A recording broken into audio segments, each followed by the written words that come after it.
Two young frontier women, stolen from their homes, are forced into a life they never wanted, marriage to a feared Apache warrior. Yet behind his ruthless mask lies a secret that could bind them closer than blood, or tear them apart forever. Asterisk, don't forget skip end of story asterisk. The first warning came with the horses. Their panicked shrieks shattered the dawn quiet, followed by the thunder of hooves kicking against corral fences. Clara jolted upright in bed, heart hammering, as the air itself seemed to split apart with the sound of sudden violence. A second later, her younger sister, Eliza, stumbled into the room, hair tumbling loose from its braid, eyes wide with terror. "Clara, the Apaches!" she cried, her voice thin with fear. Even before Clara could move, the acrid scent of smoke pressed into the cabin. Shouts rose from the settlement, men barking orders, women screaming. Clara grabbed Eliza's wrist and yanked her toward the door, though her body resisted, caught between instinct to hide and need to run. Outside, the world had transformed into nightmare. The corral was in chaos, horses bucking wildly as flames licked the wooden posts.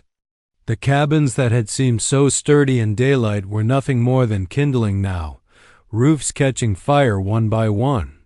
Settlers scrambled like shadows, some clutching rifles, others only prayer. And then she saw them. Dark figures swept into the settlement on swift ponies, their cries carrying above the smoke-sharp, unearthly sounds that froze the blood. Apache warriors, painted in streaks of black and red, thundered through the settlement, arrows flying, hatchets gleaming. Clara's breath caught in her throat. These were not faceless raiders of whispered stories. They were real, unstoppable, and death rode with them. "Run!" Clara shouted, dragging Eliza toward the woods at the settlement's edge. They sprinted barefoot over hard earth, skirts catching on brush, the roar of fire chasing them. But Clara's glance over her shoulder sealed their fate. A rider broke from the chaos, cutting across the settlement straight for them. His horse moved like lightning, hooves tearing the ground. He was different from the others, broader shoulders, face painted stark and fearsome. His eyes, black as obsidian, locked on Clara's, and for an instant she felt pierced clean through, as though he already owned her spirit. Later she would know his name, Ravenclaw, but in that moment he was simply terror incarnate. Eliza stumbled, falling to her knees, and Clara tried to lift her, but the horse was upon them. A hand shot down like an iron band, seizing Clara around the waist. She screamed, clawing at the warrior's arm, but her strength was nothing against his. The ground spun, the trees blurred, and suddenly she was across the saddle, held tight against the warrior's chest as the horse carried them away from her burning home. "Eliza!" Clara cried, thrashing, reaching for her sister. The warrior's grip only tightened, cutting off her air. Eliza had been caught too. Another rider swept her up, ignoring her flailing fists and desperate shrieks. Together, the sisters were carried back into the storm of destruction, their futures ripped from them in a single stroke. Clara's vision blurred with tears as she glimpsed her father in the distance, rifle raised, shouting her name. A gunshot cracked. The warrior's horse lurched, then surged harder, as though angered by the challenge. Her father's voice grew faint, swallowed by smoke and the wild cries of the Apache. Clara's last sight of home was her father standing against the fire, a lone figure against overwhelming force. Then the warrior turned his horse toward the open plains, and the settlement was gone, replaced by the endless sweep of land and sky. The ride seemed unending. Every jolt of the horse bruised her ribs against the warrior's chest. Every breath reminded her of the hopeless trap she was in. She could smell the leather of his tunic, the faint tang of smoke on his skin. His silence was more terrifying than his cries had been. He did not taunt, did not speak, only rode with unshakable focus. Eliza rode behind another warrior, her face pale, eyes wide with shock. Their gazes met, sisters bound not by hand but by the same horror. Clara wanted to call to her, to promise protection, but her voice would not come. At last, when the sun was high, the raiding party slowed. They reined in their horses atop a ridge, smoke from the burning settlement curling faintly in the distance. Clara sagged in her captor's arms, her body trembling from exhaustion. She dared not look at him, but his presence pressed against her, inescapable. The man who had stolen her from her home was not merely a raider. He was something else, something colder, more unyielding. And though she could not name it yet, she felt in her bones that this man, Ravenclaw, would define the rest of her life. The Apache camp lay hidden in a valley carved by time and wind. Clara had expected some savage wilderness, a scatter of tents around a fire. Instead, what unfolded before her weary eyes was a living village, rawhide lodges arranged in a circle, smoke rising from cooking fires, children darting between the shadows of their elders. Yet nothing about it felt welcoming. Every eye that turned toward the new captives was sharp, assessing, full of a quiet, simmering hostility. The warriors dismounted. Clara felt herself yanked roughly down from the horse, her legs too numb to hold her weight. She collapsed into the dust, coughing, while Eliza was dragged beside her, her hair tangled, her dress torn at the sleeve. Ravenclaw stood over them, tall and still as stone. His face bore no softness, paint still streaked across his cheekbones, eyes as dark and remote as night over the desert. He did not speak, not to them, not even to the men who had ridden at his side. He only stared, until Clara felt her skin prickle as if she were laid bare beneath his gaze. The camp gathered quickly, drawn by curiosity and victory. Warriors circled, speaking in clipped tones Clara could not understand. Women appeared, some carrying small children, others with baskets. Their looks toward Clara and Eliza were neither pitying nor kind. They studied them as though studying tools, or perhaps rivals. Then, from one of the lodges, the chief emerged. He was older, his face creased like weathered leather, hair streaked with white. Yet his posture radiated power. The camp fell silent as he approached, leaning on a carved staff. He spoke in a deep, commanding voice, words that rolled like thunder. Foreign and sharp. Clara could not understand him, but when his gaze landed on her, she felt the weight of his authority. He spoke to Ravenclaw, gesturing toward the sisters, then toward the gathered people. Ravenclaw finally answered, his tone clipped, low. The two men exchanged words that carried the air of decision. At last, the chief raised his staff high, barked a single word, and the camp erupted in sound cheers, clapping, the beat of fists against chests. Eliza clutched Clara's arm. What are they saying?" she whispered, her voice trembling. Clara could only shake her head, fear knotting her stomach. Then one of the women stepped forward. She wore a dress of soft deerskin, her eyes narrow with disdain as she pointed at Clara, then Eliza. In broken English she hissed, "You wives." The word hit Clara like a stone. She felt her breath leave her lungs, her heart collapse inside her chest. Beside her, Eliza recoiled, shaking her head violently. No, we're not. We can't be." But the meaning was unmistakable. The chief had decreed it. The captives would be given as wives. Not to the tribe at large, not to nameless men, but to one warrior. Ravenclaw. Clara's gaze flew to him, desperate for some denial. Yet he did not move, did not flinch. He accepted the decree with the same stillness he carried into battle. It was as if her fate meant nothing to him. Tears welled in Eliza's eyes. She scrambled forward on her knees, crying out to the chief, "Please, please, let us go. We have family, our father, he'll give you anything you want. Gold, horses, anything." The camp erupted in laughter. A few of the younger warriors mocked her words, repeating gold and horses with sneering grins. The chief ignored her pleas, turning his back as though she were no more than an insect buzzing in his ear. Clara pulled her sister close, whispering fiercely, "Stop." "They won't listen." Her own voice quavered, but she forced it steady. "Don't give them more reason to hate us." Ravenclaw stepped forward then, his shadow falling over them both. Without a word, he extended his hand, palm out, commanding them to rise. His eyes flicked from Clara to Eliza, measuring, judging. Clara felt her throat tighten. Every instinct screamed to resist, to run, but there was nowhere left to go. With trembling legs, she stood, pulling Eliza up beside her.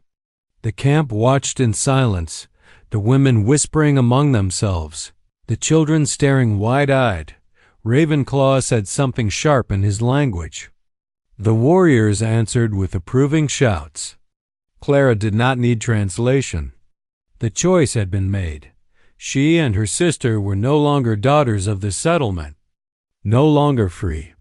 They were wives claimed by a man they feared, bound to a life they had never chosen, and as Ravenclaw's hand closed around her arm, firm but not cruel, Clara felt the truth sink into her bones.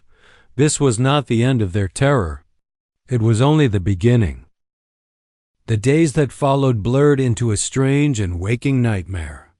Clara and Eliza were led deeper into the rhythms of the Apache camp, no longer captives bound by ropes, but never free.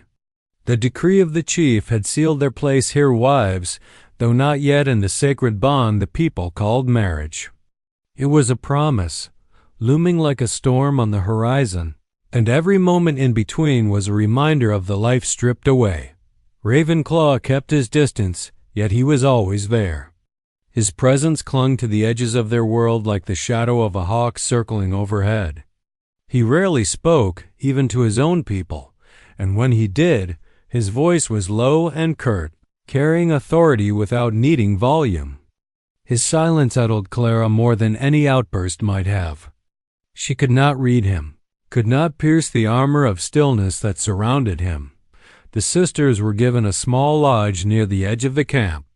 At night, Clara would hear the drums beating somewhere beyond the firelight, voices rising in chants she did not understand.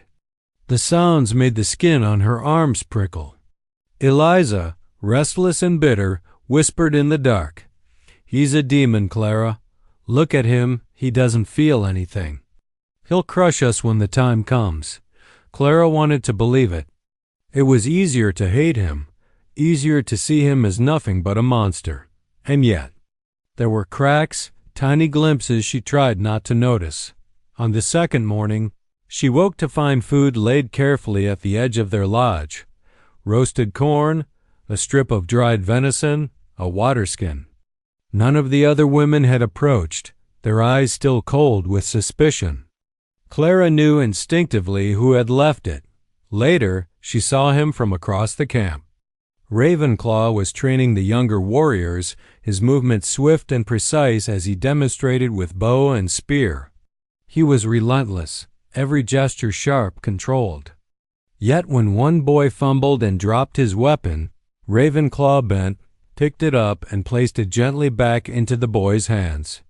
No scolding, no mockery, just the steady, patient command of a leader who expected his people to rise. Clara's chest tightened, though she quickly looked away.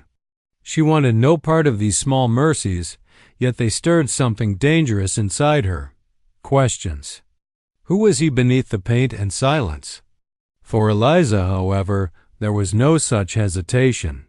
She watched him with burning hatred, her whisper venomous as they gathered water at the stream. "Don't let him fool you, Clara. Every scrap of food, every gesture, it's nothing but a cage. He's binding us bit by bit. That's what predators do before they strike." Clara tried to argue, but her words faltered. She could not explain the conflicting storm in her chest, the fear, yes, but also a strange, reluctant fascination. That evening, as the camp prepared for a feast, Ravenclaw appeared at their lodge. His shadow filled the doorway, and Eliza stiffened like a cornered animal. He stepped inside without invitation, his tall frame nearly brushing the roof. He said something in his tongue, a command perhaps. His gaze locked on Clara. Her heart pounded so loudly she thought he must hear it. She swallowed hard. We don't understand," she stammered, her voice breaking. He studied her face for a long, unbearable moment. Then, with slow precision, he reached into the pouch at his belt and drew out a small piece of turquoise, polished and bound with leather. He placed it on the ground before her, his expression unreadable, and left without another word. Clara stared at the stone, its green-blue surface catching the firelight. A gift? A claim? Or a warning? She could not tell. Eliza spat into the dirt. "Don't touch it. Don't even look at it. That's how he marks you as his." But Clara couldn't look away. The mask of the warrior held steady in every glance, every silence, every motion. Yet behind that mask, Clara sensed something unspoken, something locked away like a bird caged in iron. She did not know if it was mercy or madness. She only knew that sooner or later it would reveal itself, and when it did, their lives would never be the same. Days bled into weeks, each marked by the relentless rhythm of the Apache camp. Clara and Eliza gathered water, helped grind maize, and endured the cold glances of the women who treated them as intruders, not sisters. Every night they curled together in their small lodge, whispering fears into the dark, holding on to memories of home as if words alone could tether them to the lives they had lost. And always, Ravenclaw's shadow lingered. He rarely approached, but his presence was constant, whether training men at the edge of camp, speaking in low tones with the chief, or moving silently among his people like a hawk gliding on unseen currents. To most, he seemed carved from stone. To Clara, who watched with unwilling attention, the stone occasionally shifted. The first whisper came one morning when she woke shivering, her breath rising in pale puffs against the chill. Beside her, Eliza was restless, fever burning in her skin. Clara pressed a trembling hand to her sister's forehead. Heat radiated like fire. Panic surged. Without herbs or help, Eliza would falter. Clara stumbled outside, desperate but uncertain. She dared not beg from the women. Their narrowed eyes had already spoken clearly. Yet when she returned, clutching only a rag dampened with cold stream water, she found something lying at the lodge's entrance. A bundle wrapped in deerskin. Inside was a small pouch of crushed leaves, bitter-smelling but strangely soothing. She hesitated, then recalled a memory her mother once whispering that Apaches knew the desert's medicines better than any settler. Clara chewed the leaves, pressing the poultice against Eliza's brow. Hours later, her sister's breathing eased, the fever breaking just enough for rest. Clara knew who had left it. The second whisper came at dusk. Clara was mending her torn dress when she noticed Ravenclaw sitting across the fire circle, sharpening a knife. His eyes, usually unreadable, flicked toward her only once, then down again. She tried to look away, but her gaze betrayed her. His hands, though rough from battle, moved with deliberate care, each stroke against the whetstone precise. There was no cruelty in the gesture, only patience. She thought of the fever medicine, the food left quietly at their lodge, and felt a stirring she refused to name. That night, Eliza muttered bitterly, "He's playing with us, Clara. He wants you to think he's kind. But he's still the man who dragged us from our home." Clara pressed her lips together, unable to argue, unable to agree. She wanted to cling to her sister's certainty, but the memory of Ravenclaw's silence, the careful way he had placed the turquoise stone before her, would not leave her. The third whisper came in the dark. Clara startled awake, the faint crackle of fire still glowing outside. Eliza slept fitfully, tossing and murmuring. Clara bent to adjust the poultice on her brow, only to freeze at a shadow moving near the lodge entrance. Ravenclaw knelt there, his broad form outlined against the glow. He held a clay bowl, steam rising faintly from its contents. Clara's breath caught, fear tightening her throat. He placed the bowl inside the doorway without crossing the threshold, then shifted his gaze to her. For a long heartbeat, silence reigned. His eyes, dark and fathomless, did not hold the cold cruelty she expected. They held something else, watchfulness, a strange, wordless concern. He spoke then, low and clipped, a single word she did not understand. His tone was not harsh, it was almost gentle. Then he turned and walked away, disappearing into the night. Clara stared at the bowl. It held a broth rich with herbs, stronger than anything she could have made herself. She touched the rim, warmth seeping into her fingers, and something inside her chest shifted painfully. When Eliza stirred and whispered hoarsely, "What is it?" Clara lied. "I found it by the fire." Someone left it behind, but the truth burned in her like the broth's steam. The whispers of kindness were not shouts, not promises, not grand gestures. They were small, fleeting moments a poultice left in silence, food set without credit, medicine delivered under cover of darkness.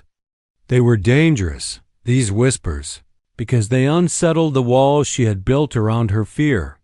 For every cruel memory, the raid, the screams, the sight of her father lost in smoke, there was now this dissonant truth. Ravenclaw was not simply ruthless. He was a man hiding something behind his mask, something Clara could no longer ignore. And though she told herself she must not feel it, her heart already leaned, listening closely for the next whisper. Autumn crept into the valley, painting the desert with brittle winds and colder nights. The settlement of the Apache thrived with its own rhythm hunts, feasts, songs rising beneath the stars. Yet for Clara, time moved differently. Every day was shaped by Ravenclaw's shadow. His silence was a weight she could neither escape nor fully despise. The whispers of kindness had changed her. She no longer saw only the ruthless warrior who had torn her from home. Now, every time he brushed past her in camp, every glance that flicked her way, stirred questions she tried desperately to quiet. It was on one such night, when the moon was a pale coin above the ridges, that the truth began to surface. Clara had wandered a little beyond the campfires, needing space from Eliza's constant bitterness.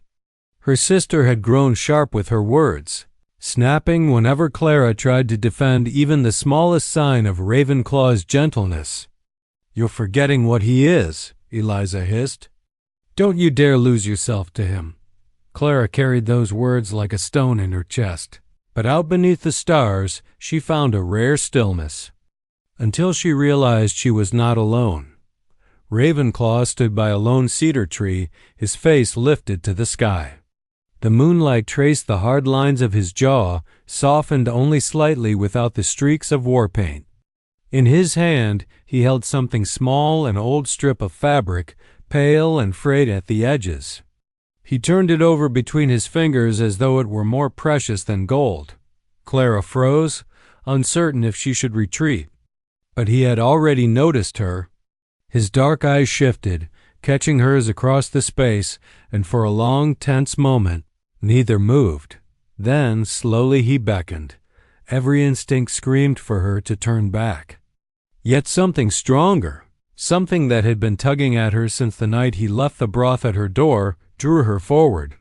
She stepped carefully until she stood a few paces away, the cedar's shadow cloaking them both. He spoke, his voice low and rough, the words foreign. Then, haltingly, he switched to broken English. "This," he said, holding up the fabric. "Her," Clara frowned. "Her?" He nodded once, pressing the cloth against his palm. "White. Girl." His words stumbled, his accent thick, but the meaning struck Clara like thunder. Her breath caught. "You loved her." For the first time, Ravenclaw's mask shifted. Not with anger, nor with cold detachment, but with something far more human. His eyes softened, shadows of pain flickering there. He nodded again, slow, deliberate. Clara's throat tightened. She had heard whispers once, from passing travelers' rumors that some Apache warriors had taken settler women as wives, that some bonds had been tender, even true. But she had never believed such tales. Now the truth stood before her. What happened? She whispered, though part of her feared the answer. Ravenclaw's gaze dropped to the cloth. He said a few words in his tongue, voice low, and waited, then clenched the fabric tight. Switching back to English, he forced the words. Raid. She? Die. Clara closed her eyes, a pang of grief striking her as though it were her own loss. She could see it in him, the raw wound hidden beneath years of silence, the memory that had shaped his every action since. The ruthless mask was not only for war. It was his shield against a world that had taken love from him once before. She wanted to speak, to offer comfort, but the words tangled in her throat. What comfort could she, another captive, give to the man who had destroyed her own family? And yet, staring at him in the moonlight, she realized something she had not dared to admit. His heart was not empty. It had once been full, so full that its breaking had forged the warrior before her. Ravenclaw lifted his eyes to hers again. In them, Clara saw not cruelty but longing and unspoken question, a plea he could not voice. Her chest ached. She stepped back, frightened not of him, but of herself, frightened by the dangerous compassion swelling in her heart. She whispered, barely audible, "I'm sorry." He gave no answer, only tucked the cloth back into his pouch and turned away. His shoulders taut with silence, Clara returned to the lodge. But the image burned inside her. Ravenclaw standing beneath the stars, clutching a memory of a woman he once loved. It haunted her, reshaping everything she thought she knew. For the first time, she wondered if her fate was not simply captivity.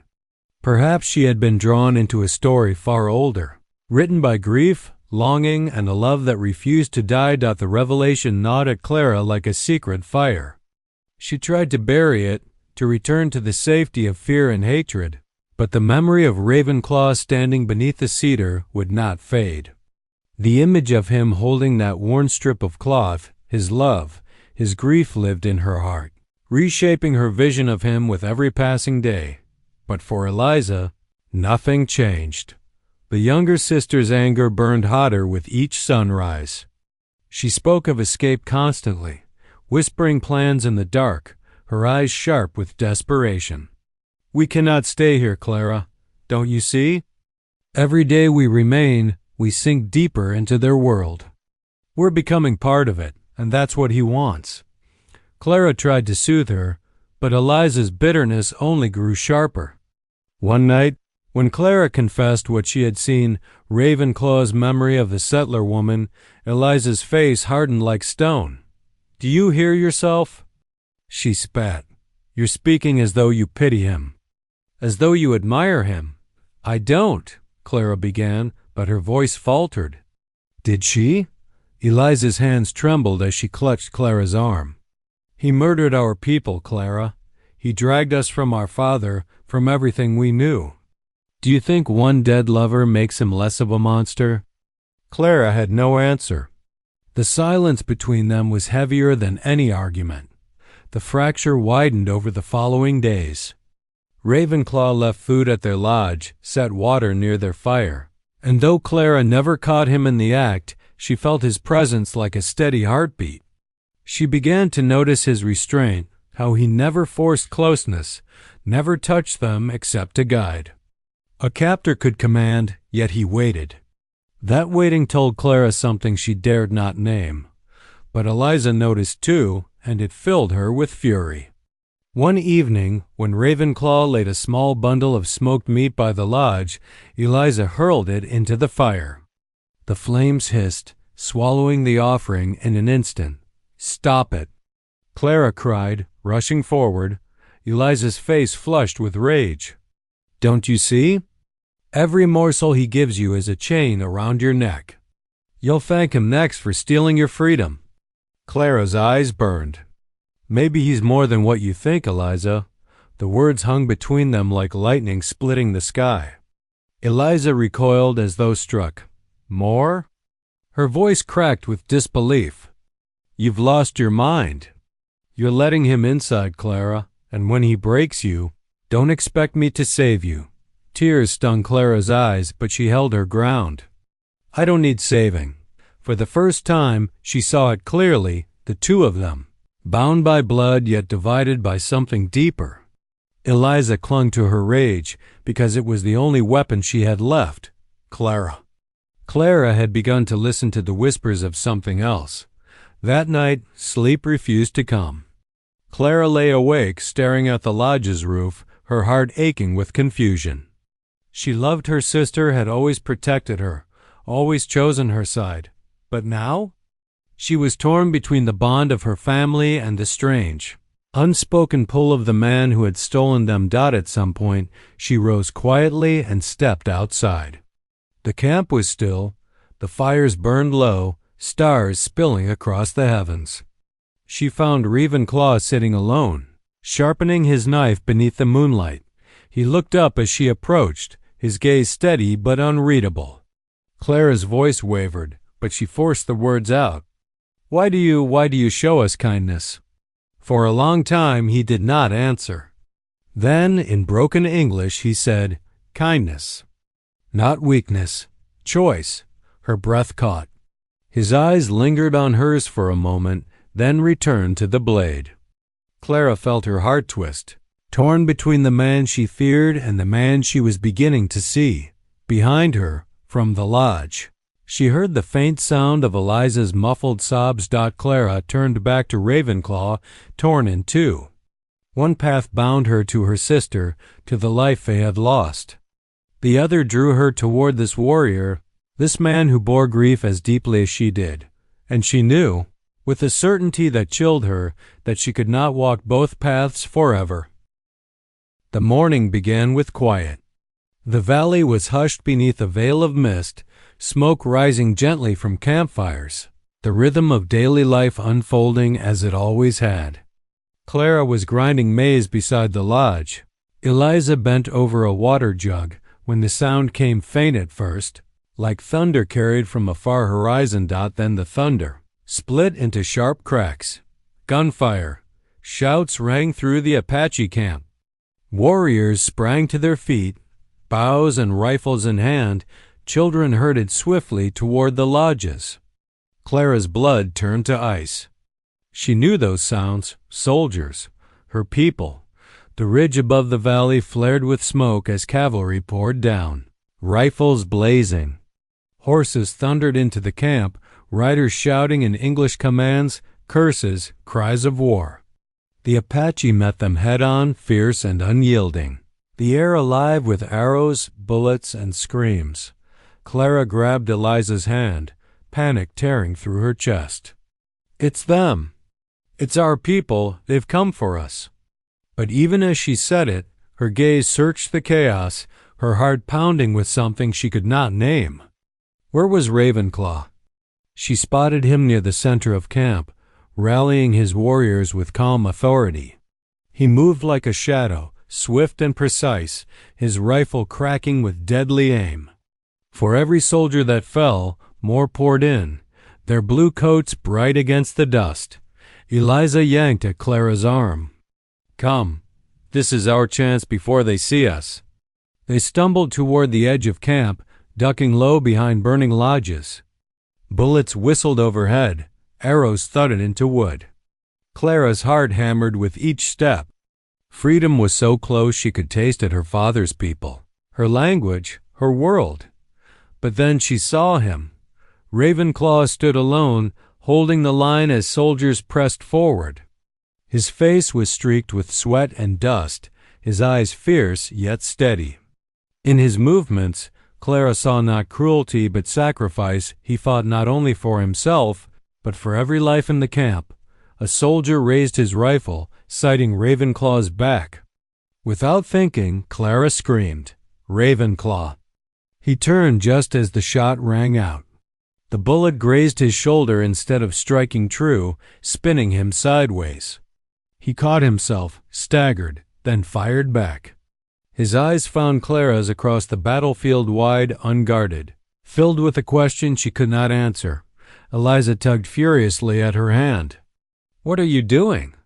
He's nothing to us." "Run, Clara." But Clara's feet refused to move. Something inside her rooted her to the ground, torn between blood and bond.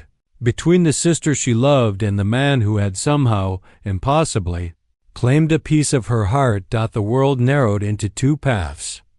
One led back to her people, to safety, to a life she once knew. The other led into fire, to Ravenclaw, to a future she could not name but felt in the marrow of her bones. "Clara, please." Eliza's voice broke with desperation. Clara looked at her sister, tears spilling hot down her cheeks. "I can't," she whispered. "I can't leave him." Eliza's face twisted with betrayal. She released Clara's hand as though it burned. "Then you're lost to me." She turned and ran, vanishing into the smoke and chaos. Her figure swallowed by soldiers and dust. Clara stood trembling, her heart torn in two. She wanted to run after her sister, to cling to the life they had shared, but her gaze had already returned to Ravenclaw, who staggered beneath another blow, blood staining his tunic. She ran toward him. Bullets hissed past. The ground shook with the thunder of hooves, but she kept moving. When she reached him, she caught his arm, steadying him as he sagged under the wound. His eyes met hers, astonished, questioning. "Why?" He rasped in his broken English. Clara's chest ached, but her answer was clear, rising above the chaos around them. "Because I see you." The battle roared on, fire and smoke devouring the camp. But in that moment, Clara knew her choice was made. She had turned away from the path of safety, from the sister who could not forgive. She had chosen instead the man whose love was hidden in silence, whose grief had shaped him, whose heart had somehow found its echo in hers. Blood and fire would decide their fate, but love had already claimed her soul. The battle raged on, smoke curling through the valley, flames devouring lodges as steel clashed with iron will. Clara clung to Ravenclaw, her arm beneath his to keep him upright. His blood stained her dress, hot and heavy, yet his grip on his rifle never faltered. Around them, Apache warriors fought with desperate ferocity, holding the line against the advancing soldiers. "Go," he growled, his voice rough with pain.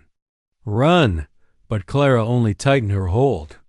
"No, I will not leave you." His dark eyes flicked to hers, and for a heartbeat the mask cracked fully. The ruthless warrior, the silent shadow beneath it all, was a man torn open, vulnerable, alive.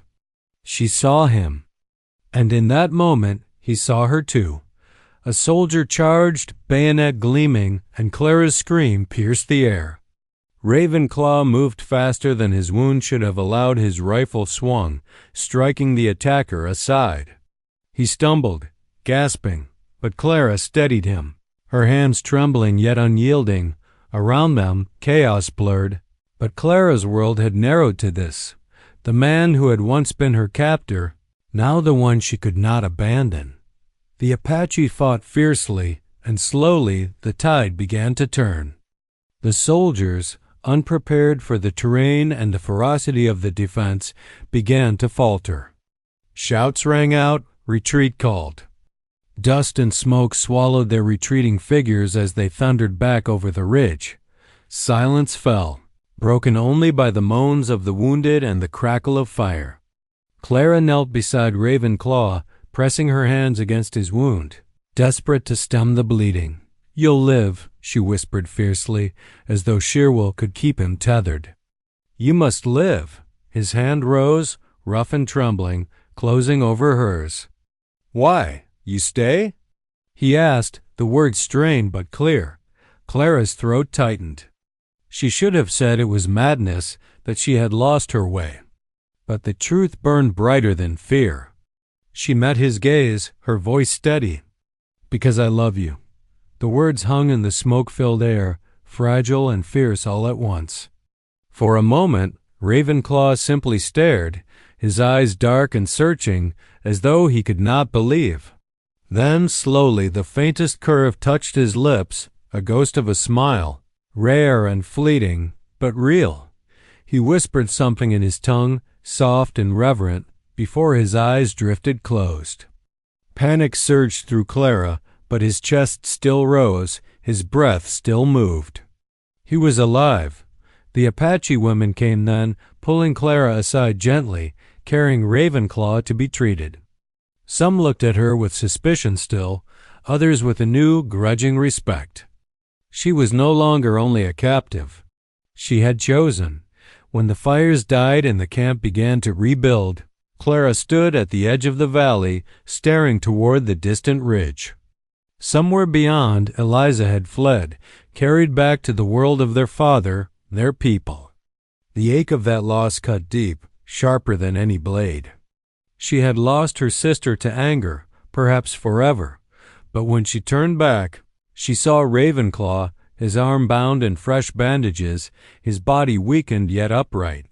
He walked toward her slowly, each step measured, his eyes fixed on her as though she were the only thing in the vast, broken world. He stopped before her, silent as always.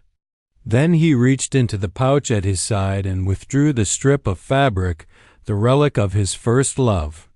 He studied it for a long moment, the past flickering across his face. Then, without a word, he placed it into the fire. The cloth curled, blackened, and vanished into ash dot. When he turned back to Clara, his hand rose hesitant, almost uncertain, and brushed her cheek. His touch was rough, yet it carried a reverence that made her heart tremble. "No more ghosts," he said in halting English. "Now." "You." Tears welled in Clara's eyes, not of fear, but of something deeper: relief, love, and the fragile hope of a future born from fire. She leaned into his touch, her voice breaking but clear. "Then it is us." The valley still carried scars of battle, the smoke of loss lingering in the air. But as Ravenclaw's hand closed around hers, Clara understood the truth. Love was not gentle. It was born in blood and fire, in choices that broke and remade the soul. And though the world would never understand, their bond was defined not by captivity, not by fear, but by the courage to see beyond hatred into the heart of another, a ruthless warrior, a stolen bride, and a love fierce enough to endure the ashes.